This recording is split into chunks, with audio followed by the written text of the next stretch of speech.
Diprediksi butuh waktu 6 bulan bagi Sony Septian untuk bisa berjalan lancar dan melakukan aktivitas ringan lainnya. Bisa dipastikan 6 bulan ke depan, Sony belum bisa menjalankan tugasnya sebagai tulang punggung keluarga. Beruntung Fairuz dan King Faas bak malaikat yang selalu ada saat Sony membutuhkan perawatan. Lantas seperti apa suka duka Fairuz dan Faas saat membantu Sony menjalani fisioterapi? Setelah 10 hari menjalani rawat jalan, apa saja hambatan berat yang dialami Sony? Simak selengkapnya sesaat lagi dan saksikan terus Barista setiap Kamis dan Jumat pukul 8.30 waktu Indonesia Barat hanya di RCTI.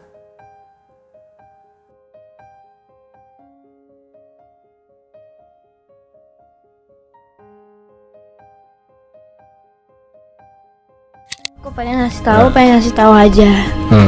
Aku tuh sama mami nggak ada artinya kalau tanpa seseorang yang namanya Sony Septian. Wah. Hidupku pernah hancur, Om. Hancur gimana? Jadi aku tuh kayak pernah kehilangan figur ayah. Waktu itu belum ketemu Dedi. Pernah. Terus akhirnya aku ketemu Dedi.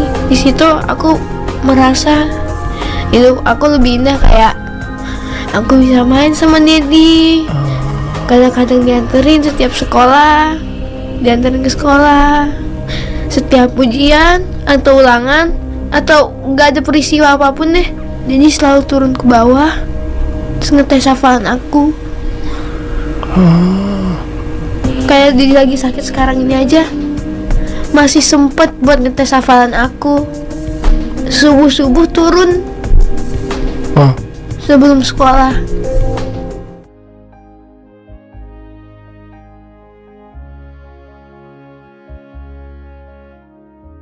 Pemirsa, itulah ungkapan sayang dan rasa terima kasih King Faas terhadap Sony Septian yang membuat baper netizen. Ketulusan dan kasih sayang King Faas kepada Sony ayah sambungnya memang tak perlu dipertanyakan lagi. Bagi King Faas, Sony adalah sosok laki-laki yang mampu menumbuhkan figur ayah dalam hidupnya yang sejak kecil kehilangan kasih sayang ayah kandungnya. Bahkan Faas yang kini berusia 12 tahun dan sudah pandai mengungkapkan perasaannya dengan kalimat-kalimat bijak, tak bisa membayangkan andai Papa Sony Septian tidak hadir dalam hidupnya. Insya Allah tabarakallah tuh aku ngelihatnya tuh memang seperti yang pernah aku bilang di salah satu podcast juga, bahwa aku melihat adanya sebuah cinta yang besar itu nggak harus ada hubungan darah gitu.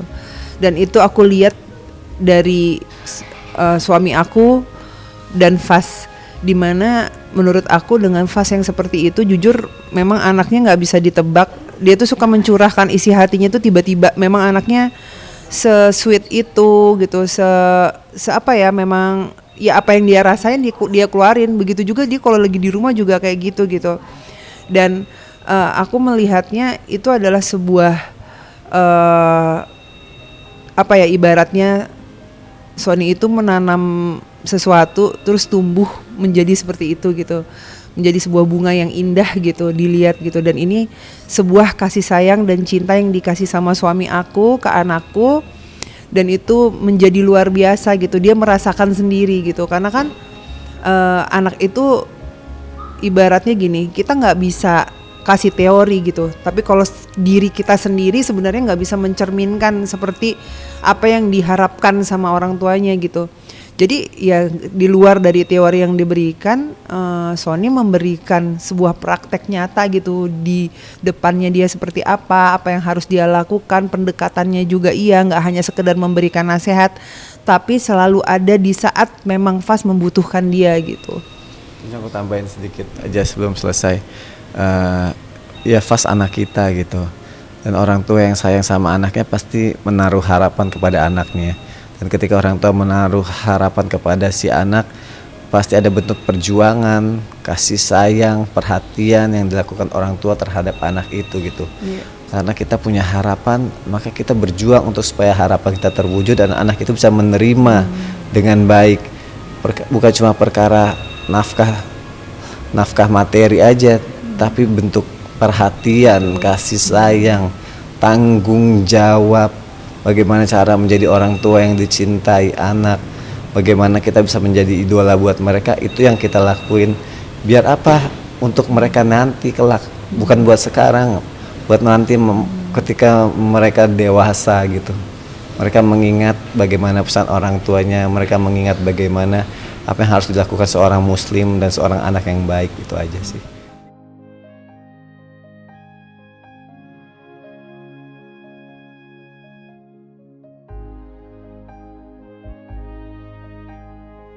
Iya, King Fas merasa bersyukur lantaran Tuhan memilihkan jodoh terbaik untuk mamanya Fairuz Ar-Rafiq.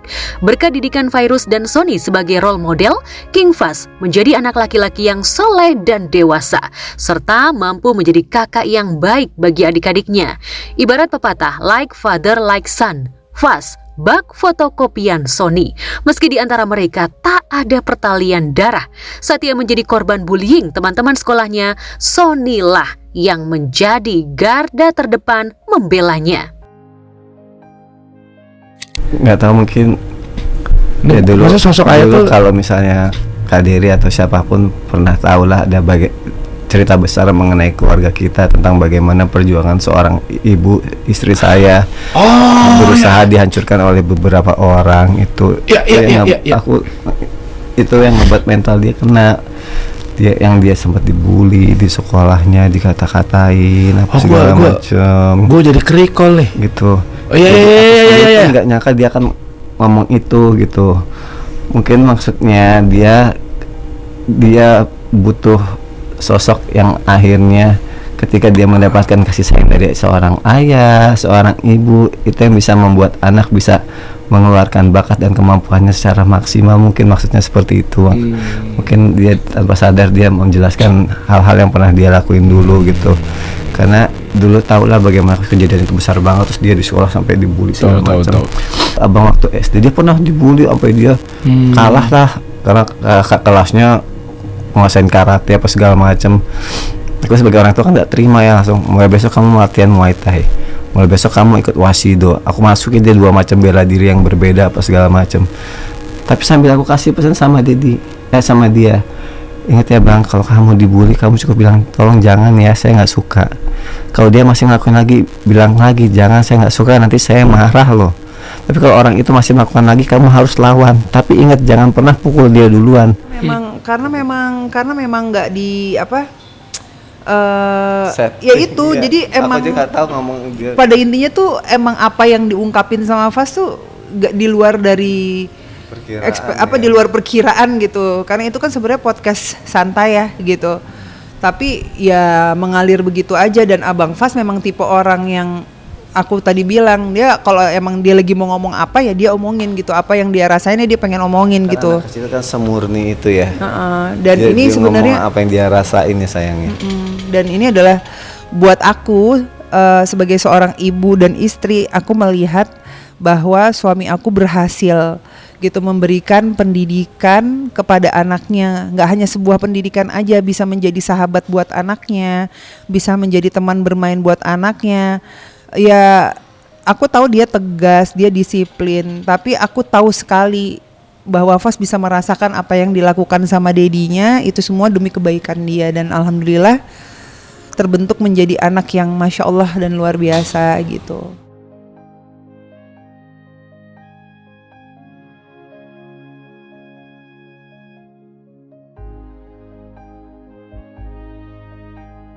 Jadi wajar saja jika saat dedinya sakit hati King Fas remuk redam lantaran dirinya takut kehilangan sosok Sony. Sebagai bentuk baktinya kepada Sony, King Fas tak pernah absen untuk menemani Sony menjalani fisioterapi. Putra pertama Fairuz ini seolah rela menghabiskan waktunya di rumah sakit demi memberi semangat untuk dedinya agar bisa segera sembuh. Lantas benarkah Sony merasa bersalah lantaran membiarkan King Fas menemaninya di rumah sakit? Benarkah Sony bangga memiliki sosok King Fas? Ya, Sony memang begitu tulus menyayangi King Fahz layaknya anak kandung. Hal inilah yang membuat hati kecil Sony menangis setiap melihat King Fahz yang begitu setia dan selalu mendoakan dirinya saat dirinya tengah berada di antara hidup dan mati. Nanti akan biar bisa menjadi cewek.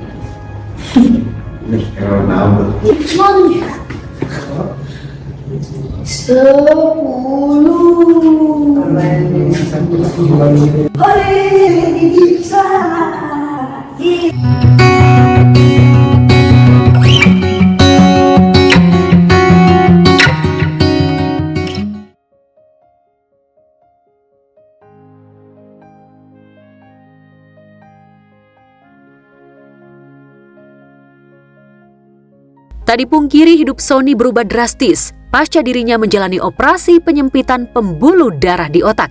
Bagaimana tidak, Sony yang dulu aktif dan getol mencari nafkah kini harus menerima nasib lantaran dirinya justru tak bisa melakukan apa-apa. Hal inilah yang membuat Sony diliputi perasaan bersalah lantaran merasa gagal sebagai suami. Apalagi butuh waktu 6 bulan bagi Sony untuk bisa kembali memulihkan kondisinya. Lantas benarkah saat Sony sakit, Fairuz harus memikul beban menjadi kepala rumah tangga? Ya yang penting sekarang aku selalu bilang sama dia saat ini Sony hanya boleh banyak tenang, banyak happy, istirahat, gak boleh mikir yang macam-macam. Itu udah menjadi tugasnya dia saat ini gitu. Yang penting fokus ke kesembuhannya sama perkembangannya dia biar nggak terganggu sama apa-apa. Kalau dari aku itu aja sih, aku cuma minta itu sama dia, dan yang lain-lainnya nggak usah dipikirin itu. Enggak lah, Awal-awal sih enggak lah, masa ngerasa bersalah. merasa bersalah sih. Sekarang semakin kesini semakin, karena istri tuh semakin menguatkan ya. Istri juga ngasih pengertian, makanya aku tuh cuma bisa bilang makasih nih buat istri udah sabar-sabar sama aku, ngertiin kondisi aku. Bersyukur dia yang ngerawat aku dengan penuh cinta, karena dulu memang aku kepikiran itu gitu, kepikiran kepala keluarga masa begini nggak bisa ngapa-ngapain.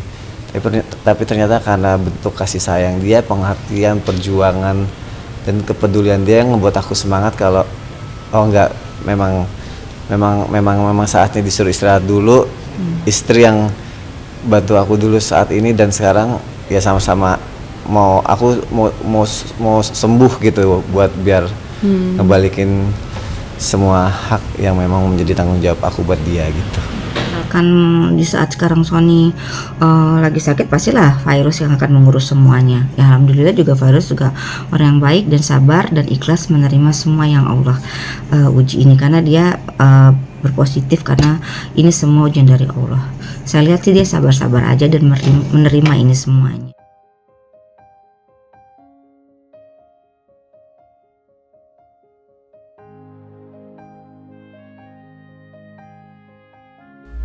Beruntung Sony memiliki sosok istri seperti Fairuz yang begitu setia mendampingi Sony. Bagaimana tidak, sejak Sony dirawat di rumah sakit hingga menjalani operasi, Fairuz tak pernah pergi dari sisi suaminya. Meski hati Fairuz sedih, terluka dan rapuh saat melihat sosok laki-laki yang dicintainya harus berjuang melawan maut, Fairuz tetap berusaha tegar. Lantas apa yang membuat Fairuz memilih setia mendampingi Sony? Enggak lah, insya Allah jadi pahala aku juga gitu. Ngurusin suami itu aku happy, ngurusin anak-anak aku bahagia gitu. Ibaratnya masih dikasih kesempatan sama Allah bisa ngurusin orang-orang yang aku sayangin gitu kan. Jadi aku senang, aku happy banget gitu. Jadi gak pernah ada sedikit pun terbesit kalau aku tuh mengeluh, itu gak ada sih. Alhamdulillah aku bahagia dikasih kesempatan sama Allah untuk bisa ngurusin suami aku, dan insya Allah mudah-mudahan gak ada kekurangan ya sayang gitu. Maafin aku kalau mungkin aku ngurusin kamu masih banyak kekurangan gitu. Baru dibeliin baju bola nih langsung dipakai. MU lagi ya kan, favorit aku katanya. Biar semangat kayak MU katanya. Aku pakai baju MU, langsung aku pakai bajunya. Semangat nih langsung kayak pemain bola. Tadi aku lari. Ya itulah yang kita harus tahu makna rezeki itu apa. Rezeki itu nggak selalu tentang harta, tapi dikasih suami yang Masya Allah, dikasih anak-anak yang Masya Allah, itu rezeki yang luar biasa yang Allah kasih buat aku gitu. Jadi alhamdulillah aku ngeliat Fai sih salut, aku bener-bener dia kuat banget, dia semangat, dia bayangin anak-anaknya kalau pas kemarin itu kan di kamar tuh sampai tempat tidur tuh sampai nambah berapa gitu kan, karena buat anak-anaknya supaya pada kumpul, terus anaknya juga masih pada ya kecil-kecil gitu kan. Jadi aku sih ngeliatnya wah keren banget sih, dia tetap kuat, tetap nyemangatin, dan dia sama sekali nggak ada curhat-curhatnya satupun di sosial media. Dia cuma minta doa doang, dia minta apa, dia nggak ada sama sekali kayak suamiku butuh ya, nggak ada sama sekali. Tapi dia kuat, dia ngadunya sama yang di atas, itu yang keren banget. Untuk Mas Sony, Masya Allah, Mas Sony dan Fairuz keduanya orang baik, Masya Allah. Saya juga kenal anaknya King Fas ya, Masya Allah. Menyaksikan kisah hidup dan kisah cinta mereka tuh banyak menginspirasi banyak orang, dan semoga Allah senantiasa jaga kesetiaan cintanya kalian, dan Mas Sony sembuh, banyak yang sayang sama Mas Sony, banyak yang membutuhkan Mas Sony, dan Masya Allah beliau jadi inspirasi untuk banyak orang, yang nggak cuma inspirasi untuk keluarganya, inspirasi untuk banyak orang, gimana menjadi anak yang sangat baik untuk orang tuanya, bagaimana suami yang sangat baik untuk istrinya, bagaimana ayah yang baik untuk anak-anaknya. Semoga Allah jaga Mas Sony selalu.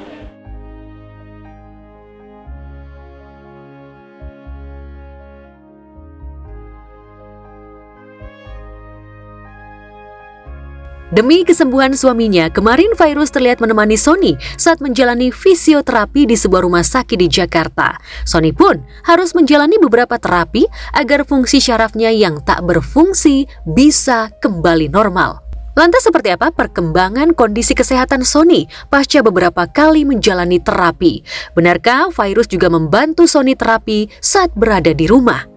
Alhamdulillah udah semakin baik perkembangannya gitu, dan selama menjalani fisioterapi sih setiap menjalani fisioterapi setiap perkembangannya setiap minggunya tuh selalu ada gitu, dan alhamdulillah hari ini juga semakin baik, terus dari jalannya juga udah semakin baik lagi kayak gitu, dan postur tubuhnya juga udah mulai semakin baik juga gitu.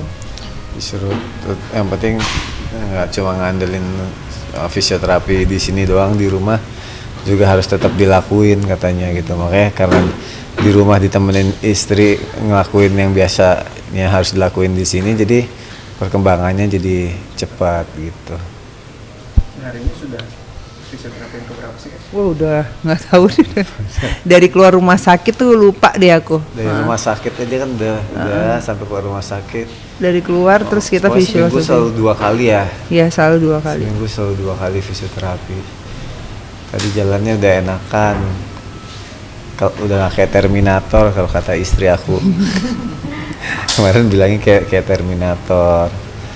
Tapi memang nggak boleh terlalu lama dulu sering jalan karena dengkulnya belum kuat, sama ternyata pinggulnya di sini memang harus dilatih. Selain postural yang di leher, dengkul sama yang pinggulnya itu, yang di bawah pinggulnya itu harus dilatih gitu. Nah, itu tidak bisa dipastikan karena setiap individu berbeda, berapa bulannya, berapa minggunya. Cuman kita punya patokan waktu untuk stroke biasanya. Patokan waktu kita apakah itu 3 bulan atau 6 bulan. Tapi kalau melihat perkembangannya Pak Sony ini, saya melihat bahwa ini harusnya ke arah yang baik, perkembangannya ke arah yang baik. Saya melihat bahwa keluarga dan dukungan istri dari Pak Sony ini, walaupun saya nggak intens mengikuti, tapi saya lihat ya cukup positif, karena memang yang dibutuhkan oleh seorang penderita stroke adalah dukungan keluarga, dan keluarga saya lihat sudah sangat baik, sangat sabar ya, karena itu memerlukan kesabaran dan effort, usaha yang ekstra. Karena orang yang stroke itu pada awalnya dia nggak bisa ngapa-ngapain, nggak bisa bangun, bahkan membersihkan diri nggak bisa, dan semuanya sangat tergantung pada keluarga dan caregivernya. Sehingga keluarga harus tetap kuat dan percaya bahwa kalau dilakukan dengan baik suatu saat, apalagi dengan kondisi Pak Sony ini nggak lama lagi dia akan pelan-pelan akan memulih. Saya lihat sih perkembangannya udah mulai bagus, dia udah jalannya sudah mulai enak gitu, udah nggak pusing.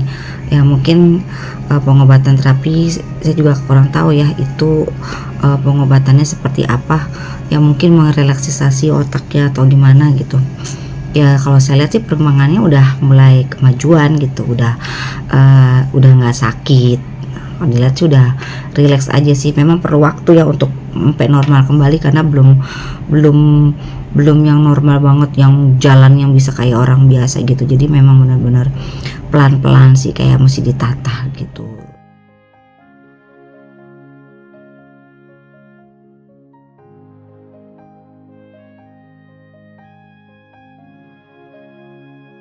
Harus bolak-balik ke rumah sakit tentu saja menjadi rutinitas Sony. Dan tak dipungkiri, terkadang hal ini membuat Sony lelah dan ingin menyerah. Namun, demi bisa kembali bekerja, Sony melawan semua tantangan yang dihadapinya. Lantas, tantangan apa yang paling berat dirasakan Sony saat menjalani terapi? Oke, kanan. Ya.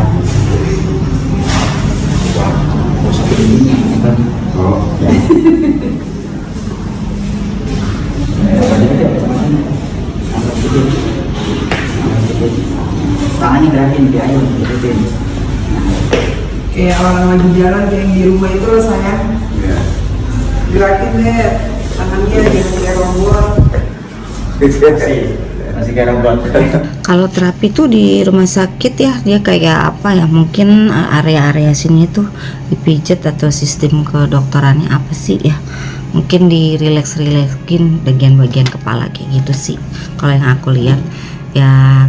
Karena kan aku apa ya, jarang lihat dia di terapi gitu, jadi ya kan yang setiap hari nganterin kan Sony. Jadi kalau lihat dia bagian kucur bagian sini nih kayak yang di terapi kayak gitu. Sebenarnya sih tidak boleh berolahraga, tidak boleh aktivitas yang ngangkat-ngangkat. Itu aja sih yang saya tahu. Jadi makanya saya bilang kalau mungkin syuting-syuting wawancara, jadi bintang tamu datang, dan dia tidak boleh juga tidur terus. Saya bilang harus jalan. Karena saya bilang Ashabul Kahfi tidur pun Allah gerakkan. 309 tahun tidur, tapi kan Allah gerak-gerakkan badannya. Ashabul Kahfi, oh iya Ustaz, iya harus jalan, harus gerak. Sebenarnya jujur tersentuh banget dari beberapa hari yang viral ini karena mengungkit memang kisahnya itu istrinya, dukungan dari anaknya juga mendukung banget kalau Mas Sony itu supaya bisa sehat. Terbukti banget sekarang alhamdulillah keadaannya udah membaik dan juga dukungan dari teman-temannya. Sampai sekarang kita juga lihat udah bisa senyum lagi. Tetap semangat buat Mas Sony.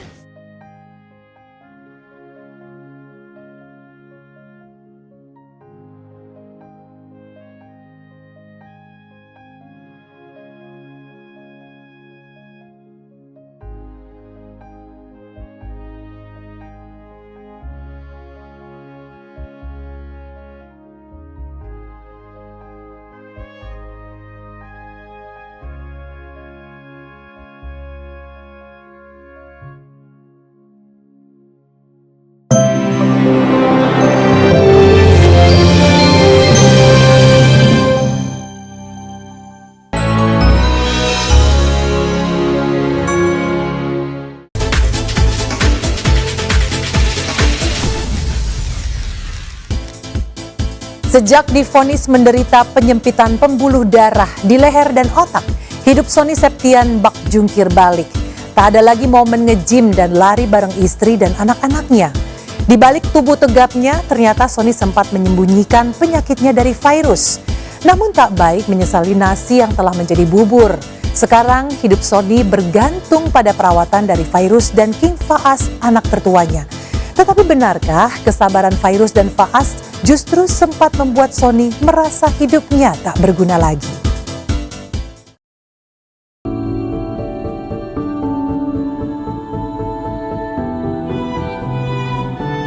Usai operasi katarak dan penanaman lensa mata baru, Nunung Sri Mulat akan menjalani operasi pengangkatan alat kemo yang ditanam di tubuhnya.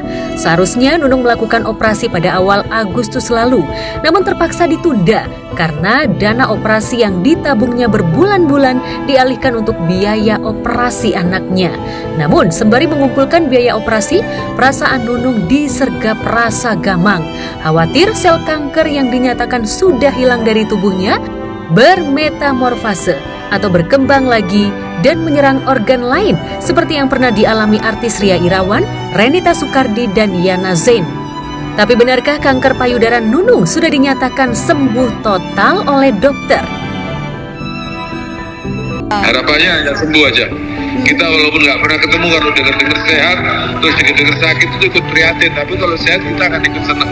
Aku pada saat menemukan benjolan, kematian udah di depan mata. Ya meskipun semua orang akan meninggal ya, cuman apakah dengan cancer ini aku harus meninggal? Enggak kan? Kan masih ada, sekarang kan alat-alat canggih dan yang sempat banyak kok. Kakakku sendiri serta, ngapain aku harus putus asa? Kalau kita di dunia kedokteran itu adalah dunia medis ya, menjalar mungkin atau bermetastasis. Kalau kanker itu kan perbedaan yang bermakna dengan tumor adalah tumor jinak adalah dia bisa bermetastasis. Nah, bermetastasis pada kanker payudara itu yang paling banyak adalah yang pertama itu di tulang, terutama di tulang-tulang di vertebra di tulang belakang ya.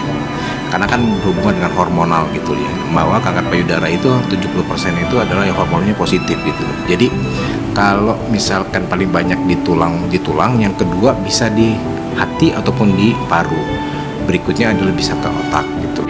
Orang yang paling sering nengok Nunung itu saya kok, dimanapun Nunung saya tengok.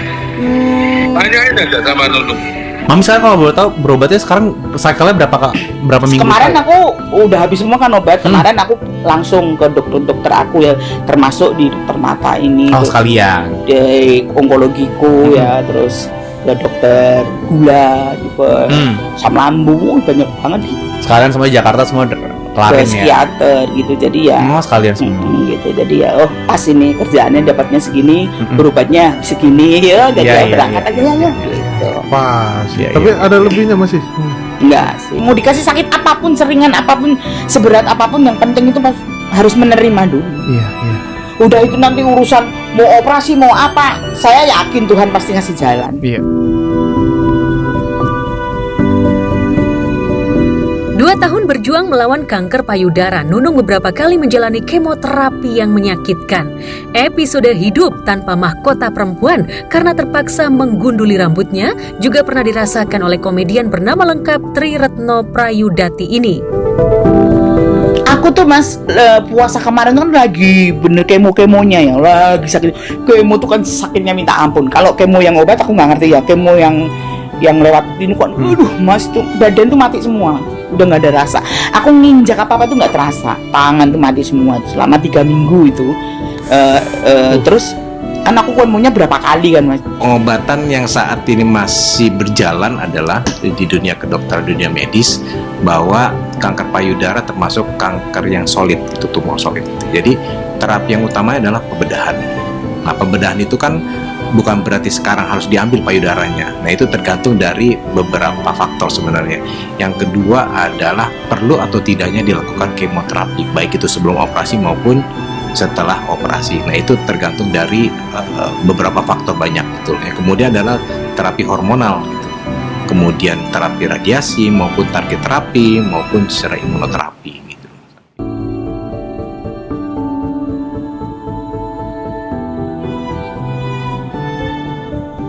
Setelah merasakan betapa beratnya melawan kanker, Nunung baru menyadari pentingnya menjaga pola hidup sehat. Sejak bergabung dengan Sri Mulat hingga sukses bersolo karir, Nunung kerja keras tanpa memperhatikan kesehatannya. Bahkan karena kondisi kesehatannya menurun, namun harus tetap syuting. Diam-diam, Nunung mengonsumsi narkoba yang bisa menimbulkan efek anti rasa lelah dan mengantuk. Dipantau ketat oleh Ian Sambiran, suami sekaligus manajernya, Nunung ingin hidup sehat. Nunung kelihatan seger-seger aja ya kayaknya. Ya terus mau ngapain kok? Kalau nggak seger kita nggak happy, kita cuma terus mau nangisin nasi. Iya. Penyakit semakin banyak. Iya. Maksud kami yang sekarang makan ya nggak berlebihan aja Mas. Betul. Gitu. Iya, Terus iya. yang ngindari yang pengawet-pengawet. Oh iya, yang pengawet. Berarti lebih sebenarnya lebih bagus masak dong ya Mami? Iya, masakan rumah Masakan aja. rumah. Saat Nunung tertangkap narkoba di rumahnya di kawasan Tebet, Jakarta Selatan, Nunung tinggal bersama anak-anak, menantu dan cucunya. Diketahui Nunung memiliki 3 anak dari pernikahan pertamanya dengan Daniel Setiadi, yaitu Hema Wanodia Hayuning Tias, Bagus Permadi, dan Ratisari Pranowo. Sementara dari pernikahan keduanya dengan Rohani Widodo, Nunung beroleh 1 anak yaitu Cahyo Anggoro Putra Pranowo. Sementara dari pernikahannya dengan Wiki Husen dan Ian Sambiran, Nunung tidak memperoleh keturunan.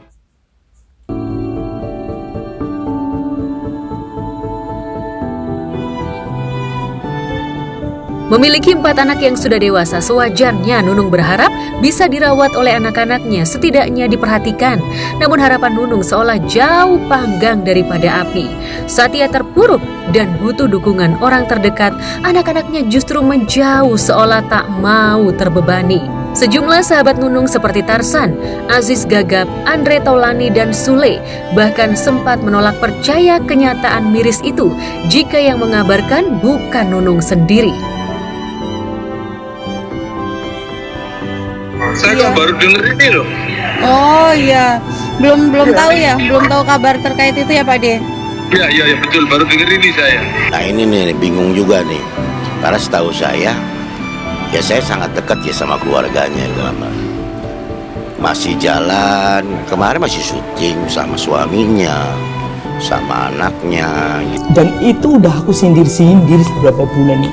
Aku tuh kok nggak pernah sih. Padahal itu pun aku masih kadang-kadang anakku yang gede yang udah selesai kuliah, yang kemarin baru lulus belum sebulan lulus S2 itu bulan aja masih aku, kamu di mana? Aku lagi nongkrong mah, kalau orang Solo ngomong kan wedangan gitu dia, jangan malam-malam ya pulang itu. Yang punya anak pun aku bilang kamu sehat. Aku sampai aku sindir-sindir, aku panik-panik gitu, aku bikin kadang-kadang aku bikin kata-kata apa mereka nggak ada yang peka sama sekali, nggak ada yang peka sama.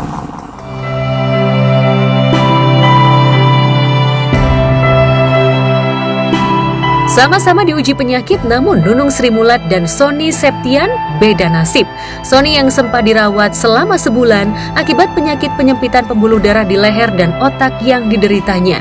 Sejak dirawat hingga menjalani recovery, sekecil apapun gerakan Sony seolah dipantau terus oleh Fairuz Arafik dan King Fas, istri dan anak tertuanya. Kalau capek sih pasti sayang ya, karena kan ya sebenarnya kondisi badan kan lemes gitu, kondisi badan lemes, apalagi kemarin waktu sebelah kanan nggak bisa gerak, terus harus dipaksa latihan fisioterapi biar bisa segera gerak lagi, kan sakit gitu. Terus ditambah lagi kayak kemarin mental lagi drop-dropnya gitu. Ya beruntungnya istri, ayo semangatin, ayo semangat, kamu harus sembuh, jangan diikutin katanya malesnya. Kadang di rumah aja dia suka, ayo sore kita jalan sore gitu, dipaksain terus latihan gitu. Jadi mau nggak mau semangatnya itu muncul.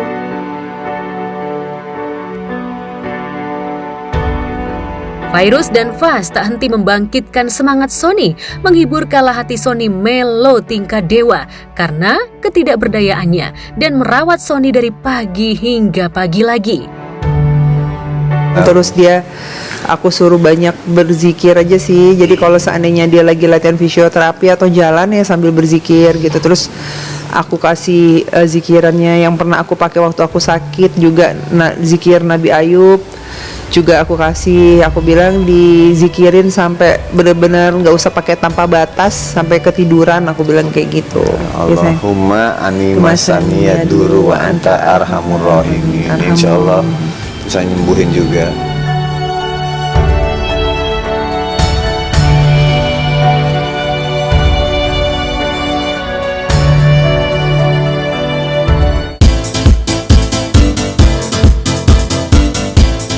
Lantas seperti apa fisioterapi yang dijalani Sony? Apa kendala yang dihadapi sehingga Sony belum kuat berjalan lancar seperti orang normal?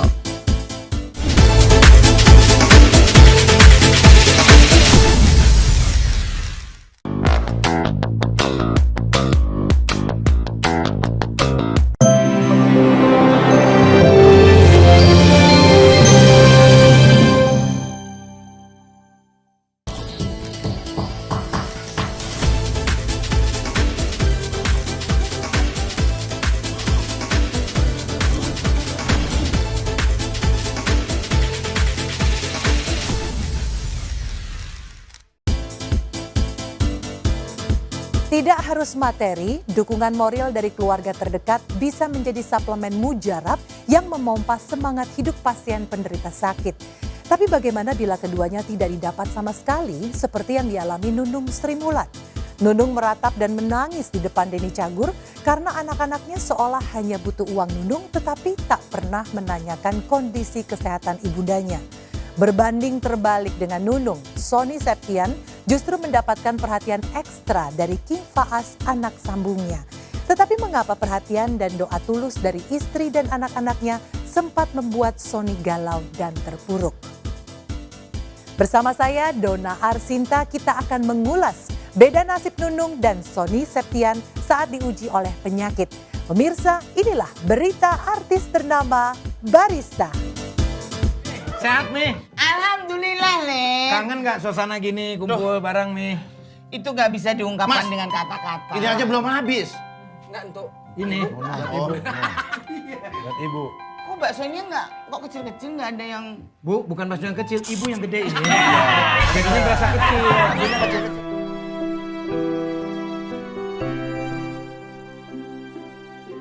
Pelawak juga manusia. Di depan kamera piawai mengundang tawa meski hatinya tengah nestapa.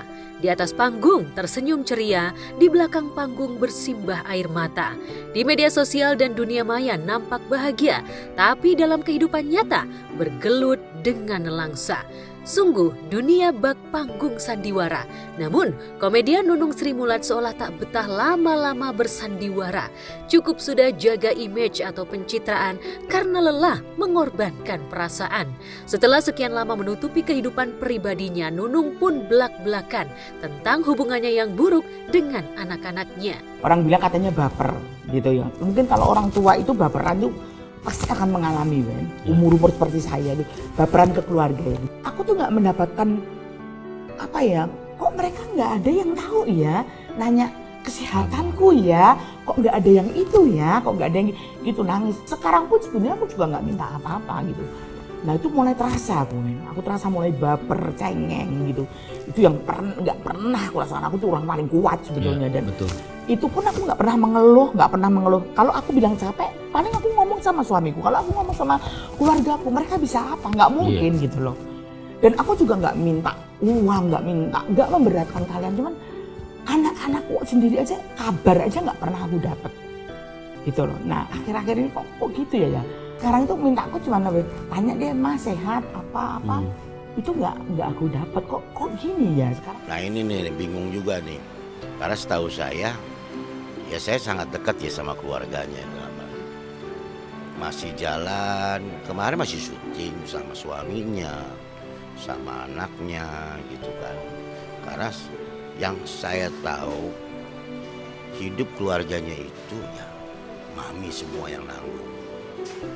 Kalau sampai gitu kan, mami ditinggal itu luar biasa gitu. Lagi-lagi saya tidak menonton langsung, jadi tidak bisa berani berkomentar. Tapi menurut saya apapun yang menjadi keputusan, apapun yang menjadi apa yang terjadi dalam keluarganya Mbak Nunung adalah sudah pasti menjadi hak dan tanggung jawabnya keluarga.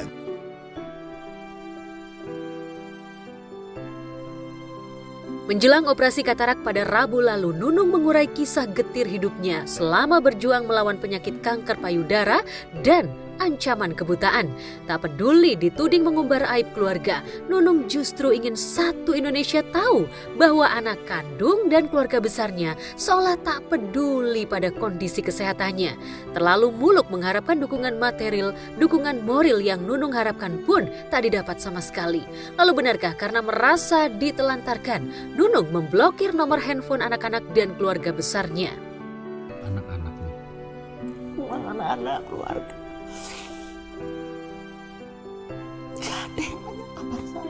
Aku saking jengkelnya, aku blok semua keluarga besarku. Mungkin aku lagi jengkel. Tapi pada saat aku sholat, aku doa, ya Allah, aku ngambil jalan kayak gini nih, salah enggak ya Allah? Kalau aku salah, tegur aku.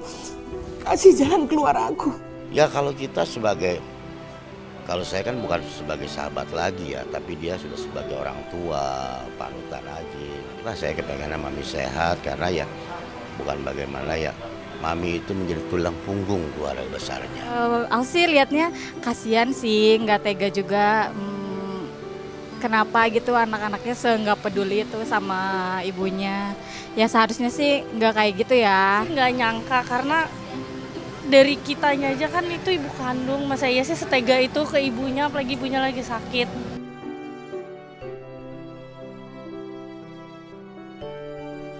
Tangis Nunung pun tak terbendung lagi. Ia berharap podcastnya di channel YouTube Wendy Cagur yang dirilis 4 hari lalu setidaknya mencetak viral hingga ditonton oleh anak-anak dan keluarga besarnya. Nunung sengaja menyindir lewat podcast karena orang-orang terdekatnya itu tak mempan disindir secara langsung. Dan yang membuat Nunung mengelus dada, anak-anaknya baru membuka komunikasi singkat dengan mengucapkan terima kasih jika Nunung mengirimkan bukti transferan uang ke rekening mereka. Sampai Nunung mengirimkan uang bulanan di bulan berikutnya, maka tak ada komunikasi di antara mereka. Sebagai ibu kandung, wajar jika Nunung meratap mengapa anak-anaknya hanya peduli pada uangnya, tapi seolah tak pernah peduli pada beban ekonomi dan ujian penyakit yang harus ditanggungnya. Andai tak ada Ian sambiran suaminya, Nunung merasa sebatang kara di Jakarta. Makanya di podcast satu-satunya ini aku lagi baru ngomong, mudah-mudahan mereka lihat. Ya mereka cuek aja, apalagi lihat sekarang aku mau operasi mata. Iya nggak ada yang gimana mah mata, iya nggak ada. Menurut Mami kenapa? Aku nggak ngerti. Sampai detik ini aku masih memberikan kebutuhan dia semua. Aku selesaikan semua kebutuhannya. Dia itu rumah udah aku siapin, fasilitas aku siapin, listrik aku yang bayar sampai sekian banyak listrik itu. Aku nggak pernah ngeluh. Aku tuh bahagia bisa membahagiakan dia. Komunikasi aku yang selalu nanyain mereka. Sampai ke makannya udah makan belum? Aku masih sempet tiap hari.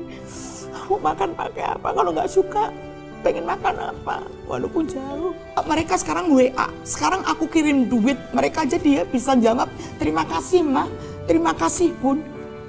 Masa ngomong Bun sehat gitu aja berat. Ya menurut aku sih sebagai anak ya harusnya tuh lebih memperhatikan orang tuanya. Apalagi kan lagi sakit, apalagi tadi kan dapat Mbak Nunungnya masih baik untuk transfer anak-anaknya. Kalau kayak gitu sih harusnya lebih pedulilah ke ibunya. Ya seharusnya nggak kayak gitu ya. Sebagai anak sih harus tetap peduli sama ibunya, bagaimanapun ibunya harus tetap diperhatikan.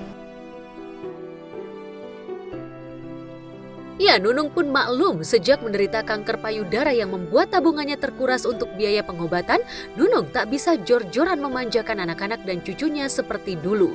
Seperti diketahui saat berjaya di acara stripping, Nunung pernah menampung anak-anak, menantu dan cucunya di rumah kontrakannya di Bilangan Tebet, Jakarta Selatan. Rumah kontrakan mewah itu seolah menjadi saksi bisu betapa royalnya Nunung terhadap darah dagingnya. Ia juga masih punya rumah mewah di Solo, kampung halamannya. Tapi kanker payudara yang mengharuskannya melakukan kemoterapi secara berkala plus biaya pengobatan lain yang tidak ditanggung asuransi membuat Nunung harus kehilangan sejumlah asetnya. Namun dalam keadaan sakit pun Nunung tetap mengais rezeki untuk menafkahi anak-anaknya yang sebenarnya sudah dewasa. Dengan honor podcast dan syuting non-stripping, Nunung tetap mengutamakan kebutuhan anak-anaknya. Bahkan saat dirinya harus operasi pengangkatan kemoport pada Agustus lalu, Nunung harus mengalah lantaran anak keduanya mendadak harus dioperasi. Tabungan yang dikumpulkan Nunung untuk operasi pengangkatan alat kemo yang ditanam di dadanya itu dialihkan untuk biaya operasi usus besar anaknya. Lagi dioperasi apa, Mami? Ngeluarin ini yang bekas kemo kemarin, masa ada alat yang masih tertanam di sini. Kalau dibiarinin? Yang mengganggu peredaran darah. Oh. Tapi hebat loh Mami Nunung, fight-nya luar biasa banget over the years. Sebenarnya kemarin mau operasi ya, udah siap, udah nabung gitu. Tiba-tiba anakku di Solo ada kabar malam itu harus operasi besar. Oh, kenapa? Padahal mau wisuda S2. Udah operasi Mas. Oh iya, operasi duluan. Operasi udah. Dan sekarang kan kenapa nggak barengan? Ya maksudnya kan operasi nggak sebelahan, mau nggak beli ini kan nggak perlu sebelahan gitu, nggak perlu barengan. Kan dananya buat anak dulu Mas, harus ngalah dulu dong orang tuanya. Aku belum pernah menyusahkan mereka semuanya sama sekali. Boleh ditanya keluarga besarku. Itu aja aku diginiin, gimana nanti kalau aku udah nggak bisa apa-apa ya? Kalau aku masih diberi umur panjang terus aku nggak bisa apa-apa. Terus aku datang tiba-tiba ke rumahnya, Pak, aku nggak ditendang, Bu.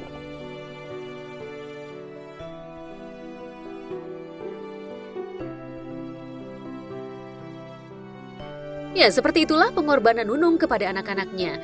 Ibarat pepatah, kasih ibu sepanjang jalan, kasih anak sepanjang galah. Nunung rela mengorbankan kesehatannya demi menyembuhkan penyakit anaknya. Namun, setelah anaknya selamat dari meja operasi dan kini berangsur-angsur sembuh, bukankah wajar jika Nunung mengharapkan dukungan moral dari anak-anaknya? Lupakan dulu biaya operasi pengangkatan kemoport yang cukup besar, karena Nunung baru mampu membiayai operasi katarak plus membeli lensa mata yang bagus yang tentu saja tidak ditanggung asuransi. Tapi setelah menjalani operasi, setelah menyindir anak-anak dan keluarga besarnya di podcast, Nunung tak juga mendapatkan perhatian dari mereka. Haruskah Nunung terus-menerus membayar perhatian anak-anak dan keluarga besarnya itu dengan uang? Maksud anak udah gede, anakku udah ada yang S2, ada yang udah berumah tangga, ada yang udah kuliah, udah selesai semua, udah pada kerja semua. Masa nggak ngerti sih, harus disuruh nanya kabar orang tuanya aja gitu. Yang saya lihat dia menjadi sebuah panutan ya, panutan untuk adik-adiknya, kakak-kakaknya, karena keponakan-keponakannya itu sama mami itu ya dekat semua, dari sekolah apapun ya itu mami gitu, ponakan-ponakannya semua ya melebihi daripada anak lah.